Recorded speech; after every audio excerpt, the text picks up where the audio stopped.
నమస్తే. ఈరోజు మనం ఏకలవ్యుడి కథ గురించి తెలుసుకుందాము.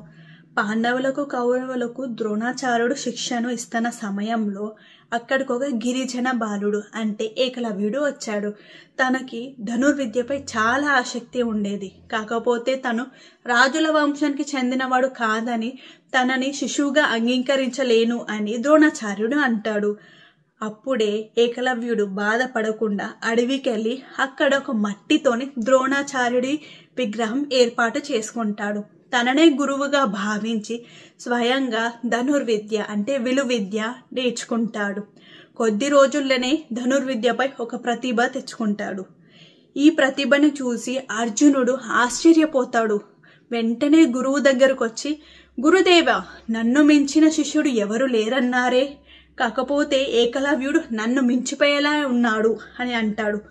అప్పుడే ద్రోణాచార్యుడు కొద్దిసేపు ఆలోచించి అర్జునుని తీసుకొని అడవికి వెళ్తాడు. అక్కడ ఏకలవ్యుడు గురువుని చూసి చాలా ఆనందిస్తాడు.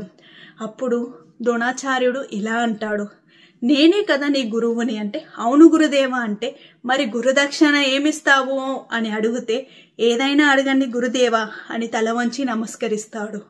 నాకు నీ కుడి చేయి బొట్టనవేలు కావాలి, ఇస్తావా అని అడగగానే ఏమాత్రం ఆలోచించకుండా తక్షణమే తన బొట్టనవేలు తీసి గురువుకి సమర్పించాడు. తన గురువు భక్తికి మెచ్చుకొని ఏకలవ్యుడికి తన చూపుడు వేలు మరి మధ్య వేలుతో బాణం ఎలా వేయాలో నేర్పించి అక్కడి నుంచి సెలవు తీసుకుంటాడు. నమస్తే.